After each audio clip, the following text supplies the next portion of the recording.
Sigamos entonces este recorrido que nos ofrece Michel Henry a través de su obra La esencia de la manifestación.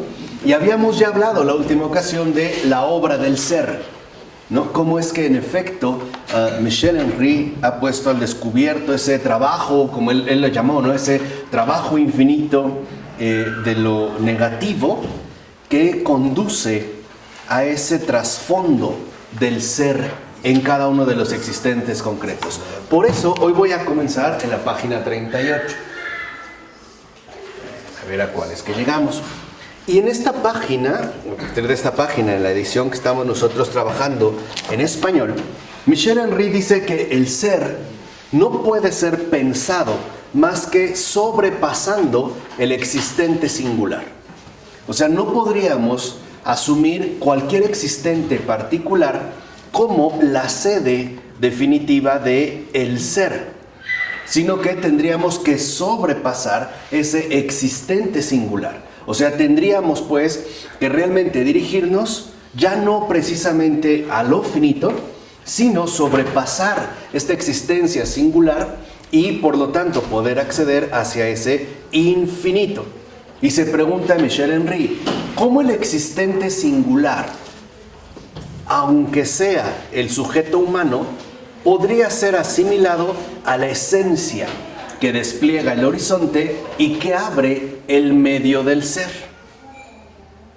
Y aquí Michel Henry da, digamos, como uno de los pasos que filosóficamente pueden resultar más importantes que realiza, porque considera que este despliegue del horizonte, ¿no?, que abre el medio del ser, es algo no ajeno a nosotros, sino que nosotros nos encontramos insertos dentro de ese medio.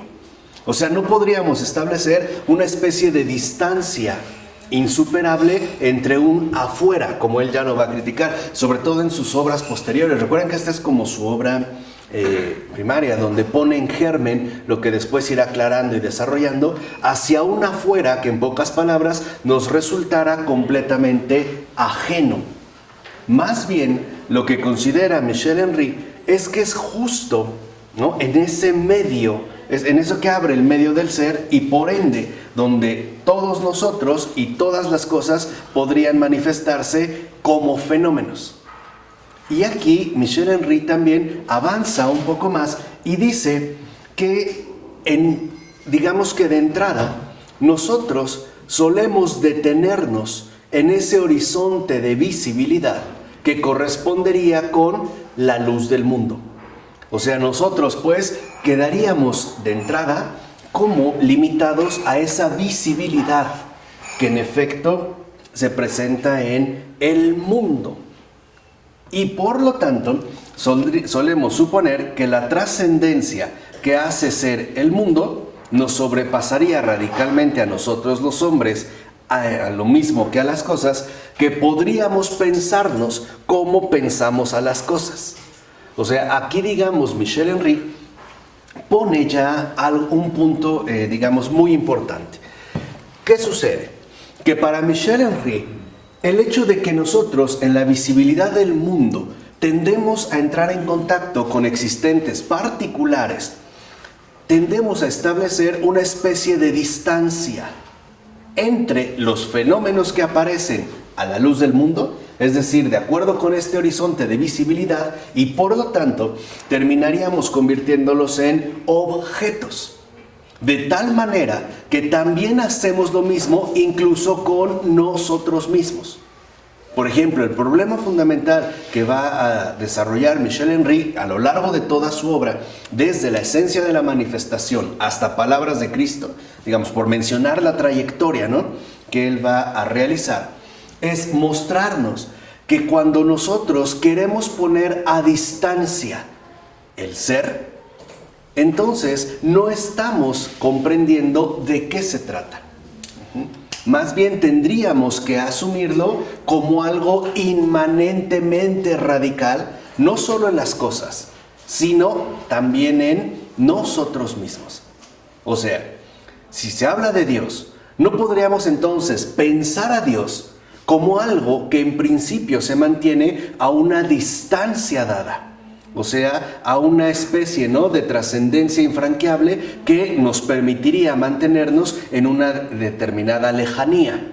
Él, por ejemplo, en Yo soy la verdad, hablará de distancia en mayúscula, a esta suposición que realizamos. Porque no es que Dios, por ejemplo, nos haya creado, ahí está la obra del ser, ¿no? Lo habíamos visto, esa pura bondad, donde la nada no es nada. Ya no me detengo porque ya lo vimos, solamente para que lo tengan como referencia, de que nos creó y se mantuvo así, o sea, como algo que crea, como una persona que a lo mejor hace una obra, no sé, una escultura, y esa escultura se mantendría de cierta manera independiente. No, más bien nosotros somos conservados y mantenidos dentro de esa obra del ser. O sea, no podríamos suponer que estamos desligados de Dios. Eso es lo que había también, por ejemplo, afirmado San Pablo, ¿no? Cuando les dije, porque en Él somos, nos movemos y existimos. De tal manera que la obra del ser, no puede ser pensada en un término de distancia. Por lo tanto, insiste Michel Henry, que si bien es cierto, nosotros en efecto estamos como habituados a la visibilidad del mundo, donde las cosas se establecen en términos de distancias y por lo tanto en términos de sujeto y objeto, ¿no? El objeto, el objectum, literalmente lo que tengo enfrente, lo que está enfrente de mí como algo ajeno a mí, no puede ser aplicado a la cuestión misma del ser. Porque, como dice Michel Henry, en cuanto a nosotros, nos está permitido solamente beneficiarnos de la obra del ser. ¿Qué quiere decir? Que nosotros somos beneficiarios de esta obra del ser. Entonces podríamos hablar que en un primer término, Michel Henry concibe que nuestra existencia humana se ve beneficiada por la obra del ser. ¿Cómo lo ajeno? ¿Ah? Ajeno. No, justa, no. Las dos. Las dos, o sea, nosotros estamos plenamente integrados en esa obra. Y solo podemos entender nuestra vida como un don. Ese es el punto, solo podemos entender nuestra vida como un don, es decir, como un auténtico beneficio. O sea, nosotros, dicho de otra manera, no somos los productores del ser, no somos la sede del ser, somos sus beneficiarios. No somos el principio, ni siquiera el mundo es el principio, que, digamos, dentro de su horizonte de visibilidad establece esas distancias, ¿no? Vamos a decirlo así, estas cercanías. Aquí también está rondando esa intuición profunda de un San Agustín, por ejemplo, cuando dice que Dios es más íntimo a mí que yo mismo. Lo que sostiene entonces es que nosotros somos portadores de un beneficio. La obra del ser es justo lo que nos beneficia, lo que nos sustenta, lo que en este caso también nos mantiene. Y apoyándonos en esa operación interna de la trascendencia, y esto es interesante, porque este beneficio apunta a la operación interna de la trascendencia, significa que entonces la trascendencia no solo apunta a ese más allá que de una u otra manera nosotros visualizamos en términos de una distancia, ¿no? Como el trascendere, que en efecto implicaría un más allá. Pero para Michel Henry, en pocas palabras, el principio es alfa y omega. No solo es la omega del más allá, sino el alfa, es el más acá, incluso de todo lo dado. Es lo verdaderamente originario. Por decirlo de otra manera, Michel Henry, en este punto, está detenido en las primeras dos palabras de la Biblia. En las primeras tres palabras. En el principio. No más. O sea, no tendríamos, y esto es como el replanteamiento radical de Michel Henry, antes de pretender que la trascendencia es un más allá, tendríamos que entender que a su vez la trascendencia está más acá también de todo lo dado. O sea, en este caso también sería alfa. Quiere decir que la operación interna de la trascendencia no solo, en tanto trascendencia, remitiría aún más allá, sino que sería algo previo, sería el verdadero sentido del ser. Y por lo tanto, estaría colocado como una inmanencia radical. Esa es la tesis fuerte de Michel Henry. La inmanencia radical que en efecto permite a nosotros, que nos permitiría a nosotros comprender qué es todo aquello que en pocas palabras llamamos fenómenos. O sea, la trascendencia, pues, no solo significa que deberíamos de colocarnos a una especie de distancia, ¿no?, o en una orientación a distancia que nos mantendría en una cierta lejanía, sino que tendríamos que reconocer que la trascendencia asimismo realiza una operación interna. O sea, Dios no solo está al final, está desde el principio, está en el mismo principio. Él es justamente ese principio. Y justo porque somos nosotros los beneficiarios de esa obra del ser, es por lo que la subjetividad no puede ser la condición absoluta. O sea, nosotros no somos el ser. El sentido del ser no radica en nosotros. Para entender, no estoy seguro, la operación interna de la trascendencia sería que su obra interior en mí. La obra de Dios que me beneficia a mí. Es la pura también, que de hecho es lo que me sustenta y lo que me configura en tanto viviente. Es más, creo que si lo presentáramos en términos bíblicos, probablemente nos resultaría más sencillo. A ver, hablar de la trascendencia en términos bíblicos es hablar de salvación. Pero hablar de la operación interna de la misma trascendencia es hablar de creación. O sea, la operación interna de la trascendencia sería ese acto creativo que en efecto nos mantiene y nos beneficia, en tanto es lo que nos permite emerger como existentes. O sea, no solo hay un más allá, entendido en términos de salvación, sino que también hay un origen absoluto y radical, que sería justo en este caso la creación. Por eso le interesa hablar de esa operación interna de la trascendencia. Porque entonces, dice Michel Henry, el problema, en este caso en la filosofía en general, pero muy en particular en la modernidad, es que hemos querido hacer de la subjetividad del yo. Acuérdense que nos dijo al principio, ¿no? Se trata de comprender qué queremos decir, qué realmente sucede cuando decimos como humanos yo. Y en todos los casos donde aparece esa palabra yo. O sea, hemos querido hacer de la subjetividad algo que en definitiva no está a la altura de lo que se le pretende poner. O sea, en síntesis, lo que dice Michel Henry es que la subjetividad no es la esencia. Yo no soy la esencia, yo no le doy sentido a las cosas. El sentido no depende de mí. El sentido pertenece al ser. No es algo que yo establezco. No es algo que, por ejemplo, yo puedo instaurar de una manera, en este caso, equivocada.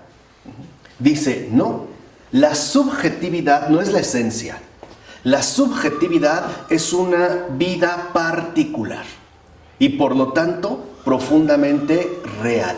Y aquí ya podemos ver un poco cuál es el camino hacia el cual nos quiere dirigir Michel Henry.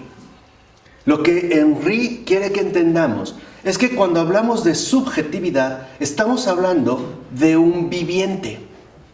Pero para que este viviente viva, primero tiene que haber una vida que le beneficie. Que la acepte. No. Porque incluso en la vida nosotros no le decimos, por ejemplo, a Dios si quiero o no nacer. Se me ofrece justamente como un beneficio. Se me da, vamos a decirlo así, previamente, ¿no? Ese sería como mi sostén. Y por lo tanto, si estamos hablando de un viviente particular, entonces este viviente particular no sería precisamente la vida. Tendríamos que buscarlo pues en otra parte. Aunque eso no significa que este viviente particular no sea por ello algo completamente real. Y aquí hay un cambio.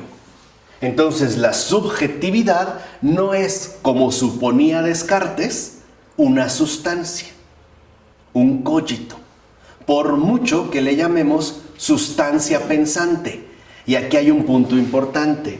Significa que entonces nosotros no somos netamente humanos por el mero hecho de pensar o por presentarnos en términos de seres racionales, sino que, por el contrario, tendríamos que hablar no en la subjetividad como una sustancia, sino más bien como una actividad en general. O sea, en pocas palabras, una vivencia. Y aquí estamos justo ya en otro terreno. Este es un cambio muy interesante, porque hemos tendido a pensar a partir de la modernidad, por ejemplo con Descartes, que no es casual que es con el primero que discute, a suponer que la subjetividad es una sustancia además racional, o sea, una cosa pensante, o en términos más técnicos, un cogito. Y Michel Henry dice no, la subjetividad no es sustancia, es una actividad en general, o sea, es una vivencia. Pero esa vivencia en particular no nos puede revelar el verdadero fundamento ontológico. O sea, un viviente, una vivencia, no es la sede de la vida. Por eso acuérdense que de fondo lo que está en juego en Michel Henry es la verdad. Acuérdense que decía que aunque los análisis que se hayan hecho en filosofía puedan ser correctos o bien articulados, no estarían dados en todo caso conforme a la verdad. Por eso, dice Michel Henry, no podemos ya confundir indefinidamente el fundamento ontológico, que nosotros pensamos bajo el título del ser, y además lo adjudicamos a un existente singular, el yo.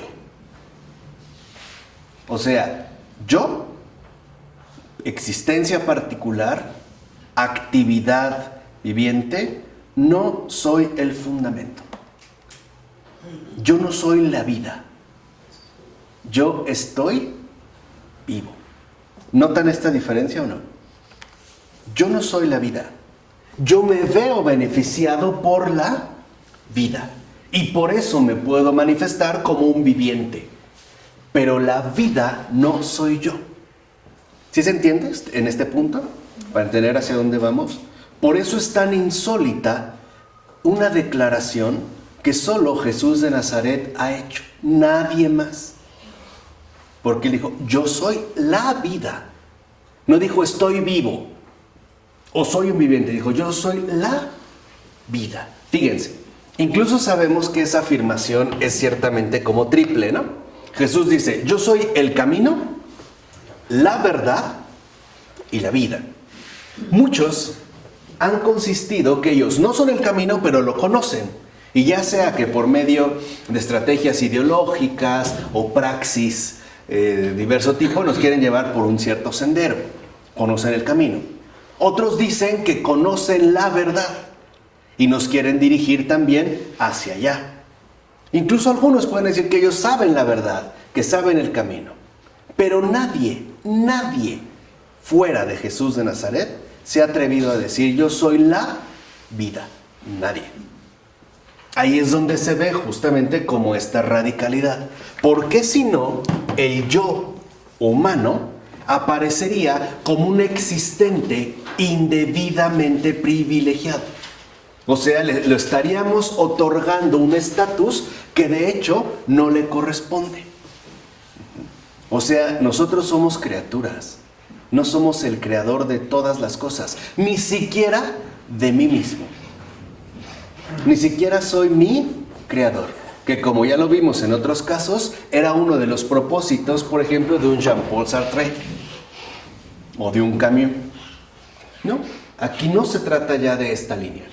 Reconocer que no podríamos adjudicarle a un existente particular un privilegio indebidamente otorgado.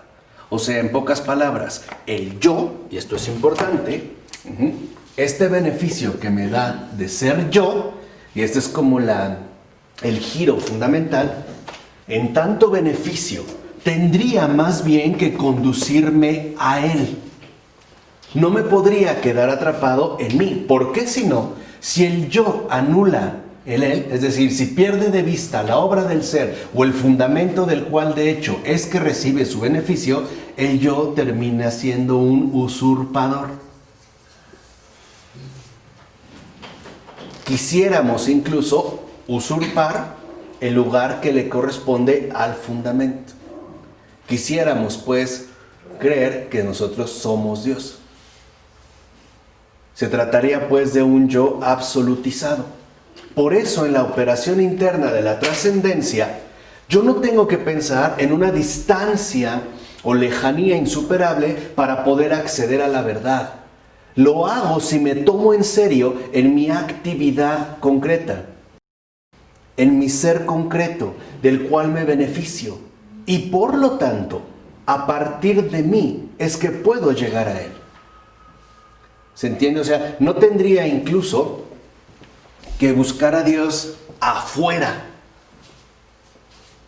cuando lo puedo encontrar dentro. Pero ¿qué significa en este caso dentro? En la revelación de que el yo no es el fundamento, sino de que yo soy por él. O bien, yo he sido creado por él. Vivo por la vida, de la cual yo obtengo justamente un beneficio. De otra manera, más bien se le adjudicaría al yo, es decir, a la subjetividad, un privilegio indebidamente otorgado. Surgiría pues en este caso como un usurpador. Así pues, Michel Henry dice que el ego no es algo absoluto.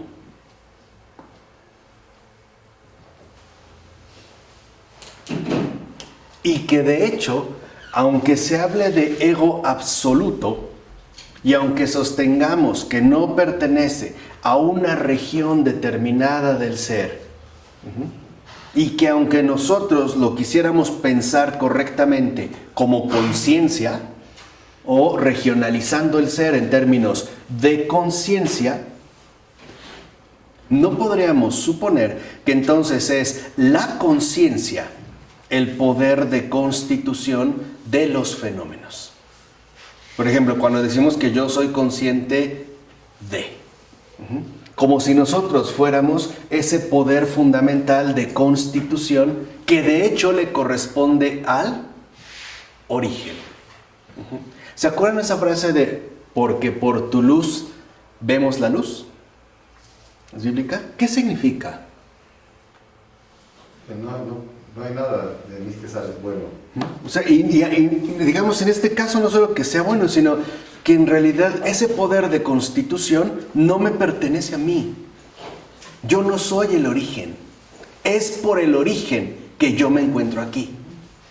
Habría pues como esta referencia muy particular. Ahora, si se está hablando del origen y por lo tanto estamos tratando, ¿no?, de dirigirnos hacia este más acá, aparece un cuestionamiento ineludible. ¿Cómo podría el origen ser llevado a la condición de fenómeno si es el fundamento de todos los fenómenos? ¿Cómo puedo hacer del sentido del ser, del sentido último del ser, de la obra del ser, un fenómeno? Incluso, ¿cómo lo podría yo asumir como un objeto de conocimiento? O en este caso, de modo que se convierta en el objeto de la investigación fenomenológica. ¿Cómo puedo hacer del fundamento un objeto? sea, ¿cómo realmente podríamos, dice Michel Henry, lograr que este origen apareciera para nosotros en términos de fenómeno? ¿Cómo podría yo desprenderme o por lo menos desligarme de esa operación interna de la trascendencia? ¿O a partir de qué jurisdicciones que yo lo quiero obtener? El panteísmo lo podía... Sería a lo mejor un intento de hacerlo, ¿no? En el cual nos veríamos nosotros de una u otra manera involucrados. Por eso, para Michel Henry, cuando hablamos de este beneficio, de esta inmanencia radical, bien es cierto que no es que se anule la subjetividad, sino que de la inmanencia radical veremos cómo esta subjetividad es la que a final de cuentas nos puede conducir al sentido original del ser. Que no necesito verlo más allá, también lo puedo radicalizar en términos del fundamento que me ha permitido emerger a mí, o bien que me ha permitido pues gozar del respectivo beneficio de ser un viviente. Porque muchos, por ejemplo, pensamos que Dios está como allá, en un afuera, ¿no? Y que lo podríamos, por ejemplo, plantear en términos de un fenómeno particular, aplicándole diversos tipos de categorías. Pero a Michel Henry lo que le interesa es que nos percatemos de que ese problema del sentido del ser en general, ese problema fundamental, no tendríamos por qué buscarlo más allá, como si se tratara de un objeto más entre todos los objetos. Tendríamos que buscarlo en ese más acá previo a toda condición de aparición y por ende previo incluso a la visibilidad del mundo. Esto obliga a cambiar nuestra estructura usual de pensar. Nosotros estamos habituados a pensar en términos de sujeto y objeto, ¿no? O sea, me considero un sujeto que a partir incluso, ¿no?, de su ego absoluto, aún expresado en términos de conciencia, mantiene relación en el mundo con una serie diversa de objetos, como si todo lo pudiera poner enfrente. Ahora viene algo particular. ¿Cómo realmente puedo mantenerme a distancia o convertir en objeto mi propia vida? ¿Podría de repente yo como que poner a una distancia enfrente de mí, volverlo en objeto, por ejemplo, mi propia vivencia particular? A ver, piénsenlo un poco más, a lo mejor en términos del cuerpo. ¿El cuerpo es algo secundario en nosotros? No, es algo esencial a nosotros. Yo no puedo desligarme de mi cuerpo o separarme de él estableciendo una distancia como si lo hago, por ejemplo, con una prenda de vestir. Yo puedo quitarme la camisa y dejarla a un lado, pero ¿me puedo quitar el cuerpo? ¿Por qué no me lo puedo quitar? Porque es parte de uno mismo. Claro, es parte de uno mismo, es parte pues de la condición fundamental de mi propio, de lo que yo llamaría ¿qué? Subjetividad. No puedo decir, bueno, aquí dejo mi cuerpo, ¿no?, y ya ahora me voy a mantener en el ámbito netamente inmaterial. No puedo realizarlo. En este caso, entonces, cuando se busca el problema del sentido del ser en general, involucraría también que nosotros rompiéramos finalmente este modo de plantearnos las cosas en términos de sujeto y objeto, en términos de una distancia que solamente aparte se da dentro del horizonte de visibilidad del mundo. Y aquí es donde me parece que Michel Henry da también como esa luz impresionante en términos filosóficos. Ya no se trata de hablar de un objeto, de algo que yo puedo colocar en los términos de una distancia, ¿no?, de un distanciamiento que me permitiría conocer las cosas, sino que tendríamos que remitirnos a la apertura previa de un campo de presencia. Creo que esa es la fuerza de Michel Henry. La inmanencia radical apuntaría, es decir, el sentido general del ser, apuntaría a un campo de presencia. Ahora, como nosotros vimos la ocasión anterior, este campo de presencia parece ser una ausencia, parece ser nada. Pero como dijo Michel Henry en su tesis filosófica radical, esa nada no es nada. Es como nosotros vimos la ocasión anterior, es la bondad pura, es pura bondad. Es pues, si lo quieren ver también en estos términos, pura presencia. Y la presencia es aquello que yo no puedo sacar de su respectivo campo. Porque entonces yo ya no lo asumiría como una presencia,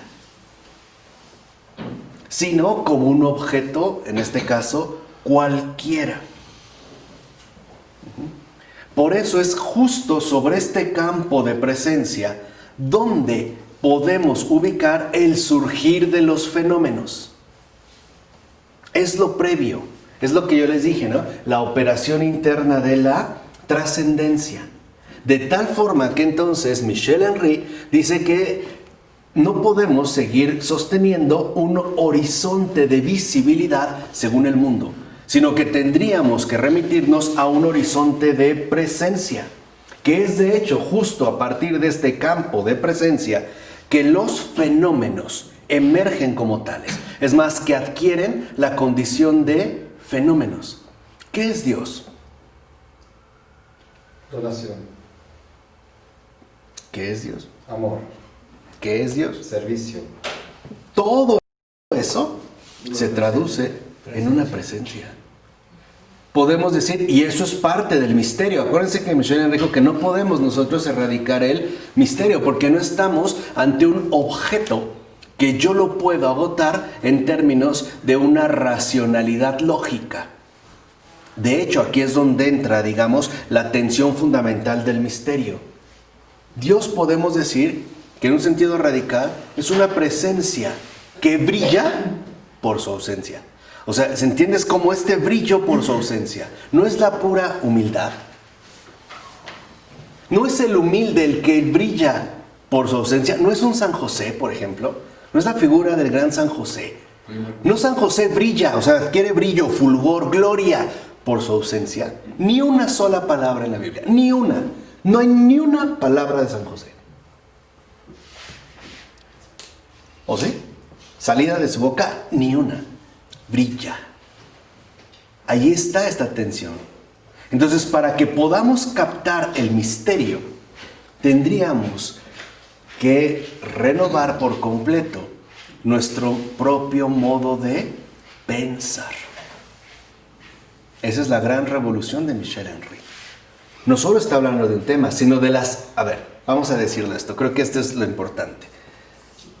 La filosofía de Michel Henry, y eso es lo que espero que podamos ir aprendiendo con él, no solo trata de la verdad, sino de las exigencias particulares para acceder a la verdad. Y esto involucra también un ejercicio profundo de replanteamiento. Entonces nosotros vemos literalmente un campo de presencia, una presencia que brilla por su ausencia. Lo que yo les dije, como si se hiciera un lado, como si nos abriera un espacio. Y ahí es donde justamente resplandece ese campo de presencia, como humildad, como bondad, no de una manera despótica que nos aplasta, sino que realmente no brilla, en este caso no, por su aparente ausencia. Por eso tendríamos que replantearnos nuestro respectivo modo de pensar.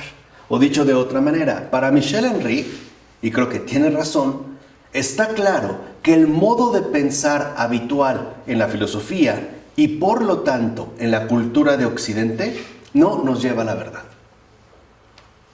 No nos lleva al origen. Vamos, no nos conduce a Dios. No al deísmo, no al concepto de Dios, no a la idea de Dios, sino a Dios. En tanto, precisamente, ¿no?, ese sentido general de el ser. Por eso lo que le interesa a Michel Henry es que nosotros entendamos este campo de presencia como un fondo, como ese fondo que no busca destacar, sino que se mantiene como a resguardo, como una presencia que no subyuga, sino que beneficia. ¿Se entiende? Y aquí el planteamiento, digamos, de esta fenomenología radical, de esta, como él le llamaba, fenomenología ontológica. Por eso tendríamos que aprender a sobrepasar lo dado, a poder pasar de la evidencia a la invidencia. Sé que se quedan como, ¿cómo pasar de la evidencia a la invidencia? Del quien está en Al misterio. Pasar a la invidencia, o sea, aquello que en definitiva, renunciar a mi certeza, digamos, propia, en tanto me estoy exponiendo a la verdad total. Sería pues una exposición. Por eso, si lo ven, incluso los grandes místicos no hablan de Dios como una pura tiniebla. ¿No es el no saber? Ahora, no es tiniebla en el sentido humano en el que lo comprendemos según la visibilidad de este mundo. Es tiniebla, o como yo les decía, ¿no?, invidencia. En tanto, el modo de relación ya no puede ajustarse a los condicionamientos dados en este mundo. Es justo ya el otro mundo, que apuntaría a tener otro tipo de acceso. La renuncia al dominio del propio conocimiento y tratar de hacer del misterio un objeto para mí. O sea, la invidencia involucraría ya, digamos, la renuncia plena de la usurpación que pretendo realizar por medio de mi subjetividad. Moisés y el desierto, ¿no? Por ejemplo. O sea, pasar aquello que yo ya no veo, pero que no veo según el mundo. Tendríamos pues que acceder a ese nuevo campo de visibilidad. Pasar de mis evidencias plenas a esa invidencia que en efecto me permite, ¿no?, reconocer esa presencia fundante. Vamos, uno tiene que dejar de verse a sí mismo. Uno tiene que caer en esa invidencia, como Pablo. Por eso a Pablo quedó ciego, ¿no? Quedó invidente. Todas sus evidencias, llamémosle toda su formación rabínica, sabemos que era el alumno más destacado, ¿no?, de su rabí Gamaliel.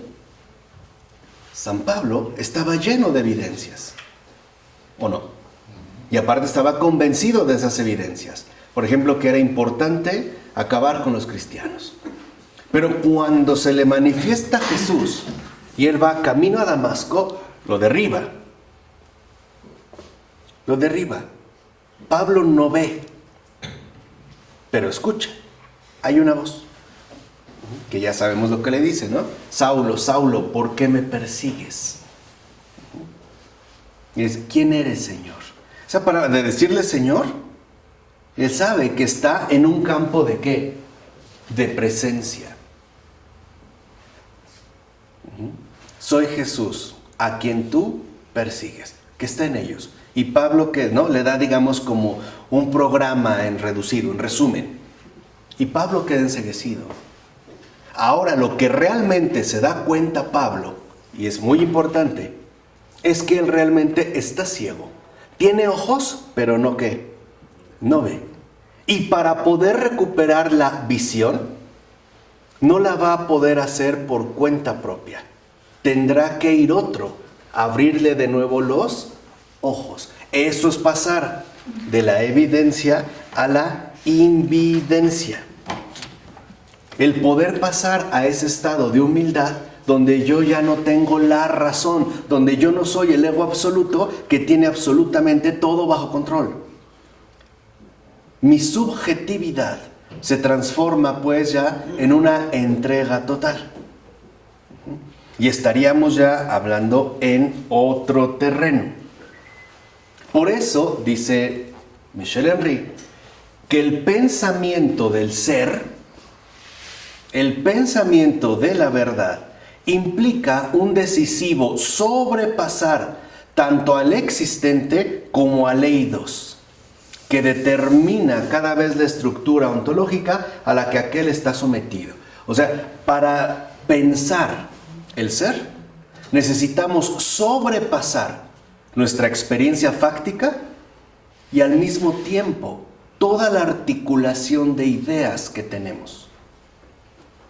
Porque en pocas palabras, Dios siempre es la eterna novedad. Ya no se trata entonces, en todo caso, de poner más, sino de empezar a ¿qué? A quitar. Para que podamos nosotros desprendernos, por ejemplo, de todos los prejuicios que nosotros hemos ido adquiriendo a lo largo de nuestra existencia concreta. Esto lo entrevió Husserl, por ejemplo. Sabemos que la epogé, en el caso de Husserl, ¿no? Cuando habíamos estudiado a Husserl, es poner entre paréntesis estos prejuicios que tenemos. Pero algo se le olvidó a Husserl, y esa es la radical fundamental de Michel Henry. También ponerse entre paréntesis uno mismo. No solo los prejuicios, sino yo mismo soy el prejuicio. Yo puedo hacer de mí un prejuicio. Esa es la crítica de Michel Henry a Husserl. Por eso Husserl no capta el campo de ¿qué? De presencia. Y lo sustituye porque no ha reconocido que el yo, la subjetividad absolutizada, es un prejuicio, lo que habíamos dicho, ¿no? Una usurpación. Lo sustituye por lo que llamamos conciencia. Aquí estaría, pues, el campo fértil de mis evidencias. Por eso les decía, es pasar de la evidencia, ¿no? De esa carga plena que la conciencia adquiere y superar no solo los prejuicios, sino superarse uno mismo para acceder al campo de presencia. Pasar de la conciencia al campo de presencia. Pasar del yo al ¿qué? A él. Pasar de las tinieblas a la luz, del error a la verdad.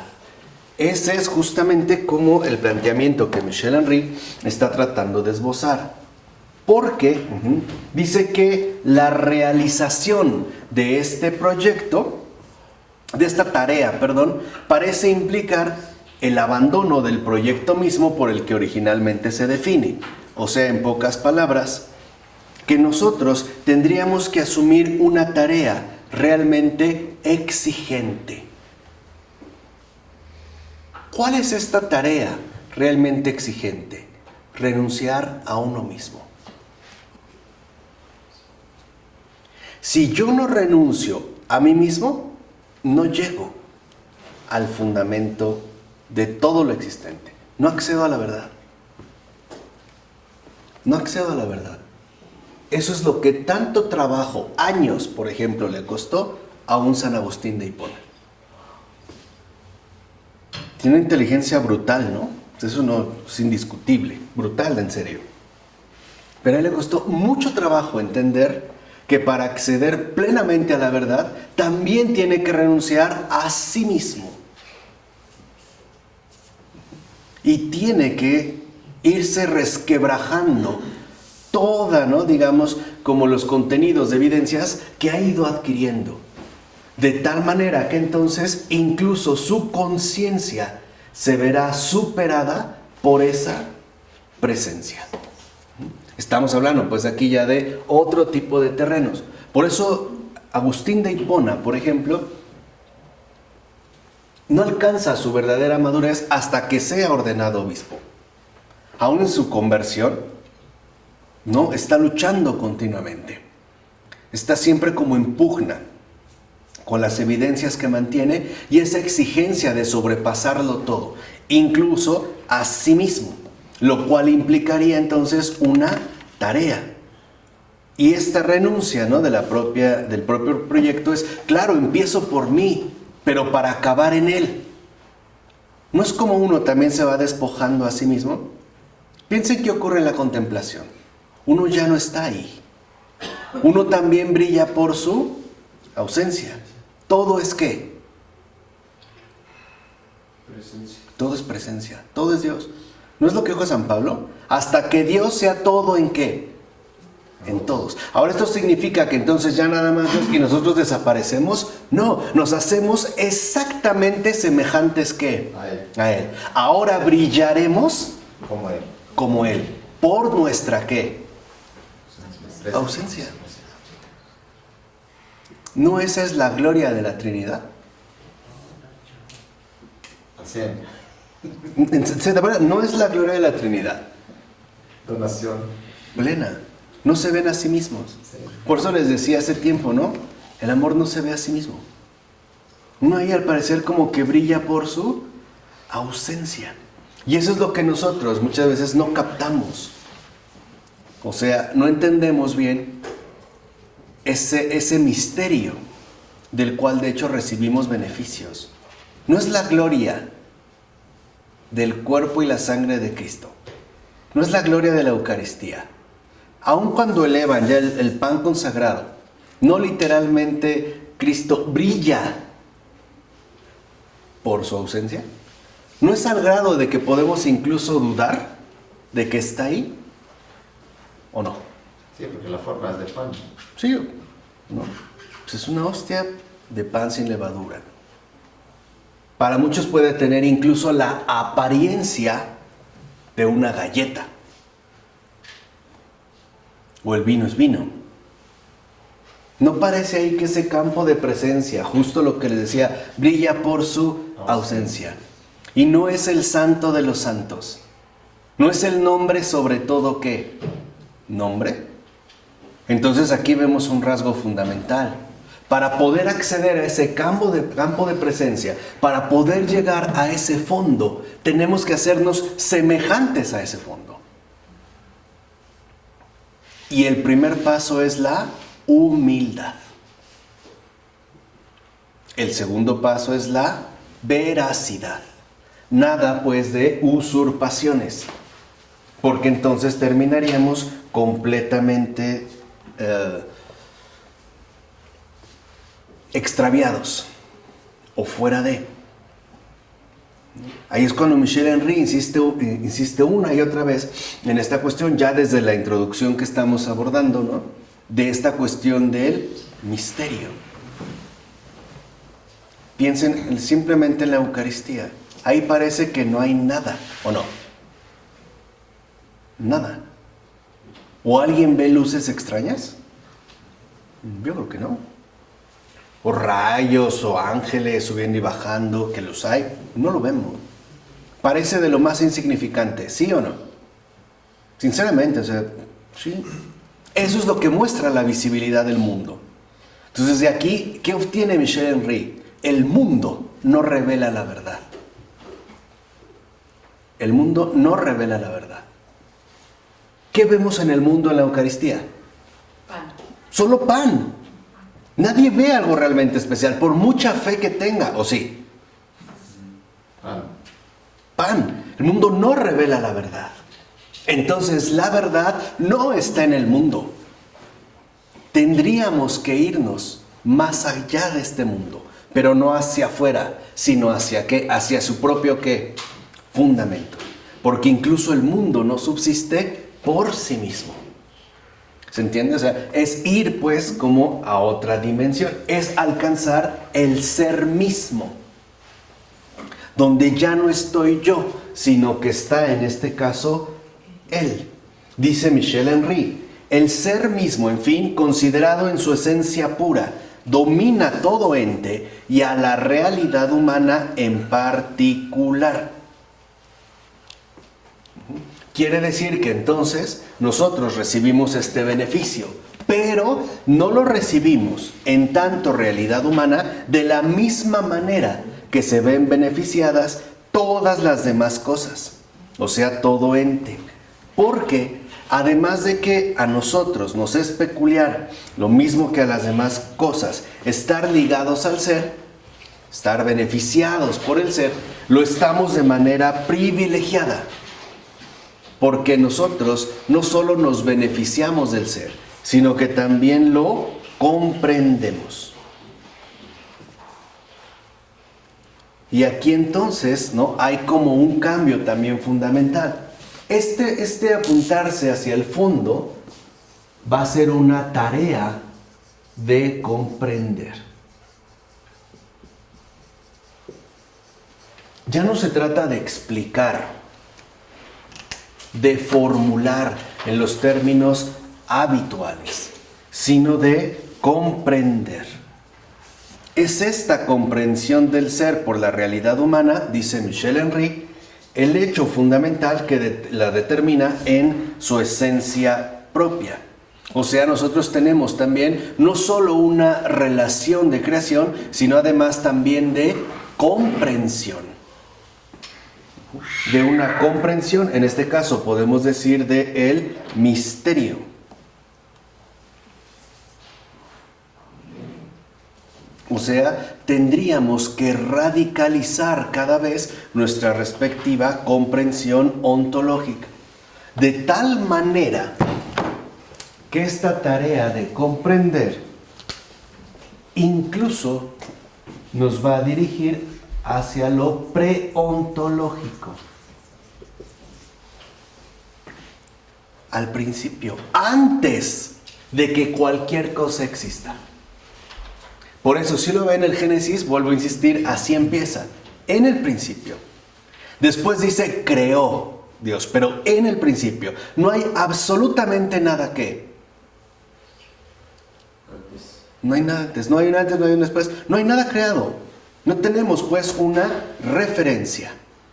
Y esa es justo la tarea que se nos invita a comprender. Incluso hasta llegar al orden de lo preontológico. Antes de que algo sea. Antes de que algo aparezca. Antes de que algo simple y sencillamente se manifieste. Por eso dice Michel Henry, tendríamos que reconocer ese fondo preontológico inmanente a la realidad humana como nuestra esencia más genuina. Vamos, nuestra esencia misma. Por eso no solo nos vamos a remitir a algo determinado. Por eso sabemos que el cristianismo, ¿no?, es un lugar privilegiado de las paradojas. Dios es y no es. Está y no está. Es lo más lejano, pero al mismo tiempo también es lo más que cercano, etcétera, etcétera, etcétera. Dentro de este movimiento, pues, se nos invita a reconocer que la determinación que nosotros buscamos hacer es justo la que nos afecta a nosotros. O sea, nosotros no determinamos el ser, es el ser más bien el que nos determina a nosotros. Y por ende se nos invita a una comprensión. Y aparte será una doble comprensión. Primero, de mi ser propio, que no soy yo. ¿Se entiende? Mi ser propio que no soy yo. Y por lo tanto, también la comprensión de lo que ella, en tanto realidad humana, no es. De tal forma que ya no estaríamos ante un fenómeno cualquiera que incluso podría remitirlo a un existente determinado. Y aquí me parece, ¿no?, ya casi para terminar, que Henry da un paso mayor. Dice, de hecho, el vínculo que une el ser y el ente, que une al fundamento y lo beneficiado, permanece profundamente oscuro. Esa creo que es como una afirmación sumamente relevante. ¿Qué significa esto? Podemos tener absoluta claridad con respecto al modo de obrar de Dios. No, claro que no. Permanece pues profundamente oscuro. Por eso les dije, Dios no es evidente. En gran medida, uno no adquiere evidencias. Uno adquiere profundizaciones. Y por lo tanto, a lo que nos invita a ponernos siempre como en una búsqueda. Y su estructura no es homogénea y su significación es polivalente. Es algo, en pocas palabras, que nos desborda. Pero es esta idea la que me gustaría mucho que retengan.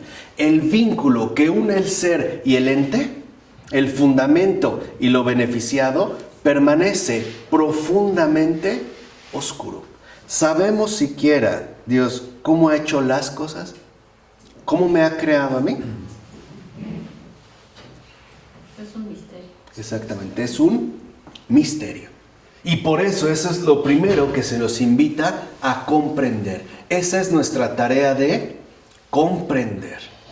Al grado de que, lo vuelvo a repetir, como lo mencionó también San Juan Bautista, ¿no?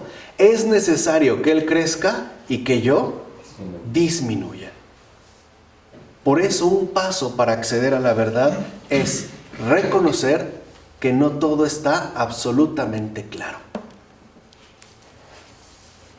Y mucho menos el vínculo que une el ser y el ente, puesto que este vínculo permanece profundamente oscuro. ¿De acuerdo? Vamos a dejar hasta aquí. En nombre del Padre, del Hijo y del Espíritu Santo. Amén.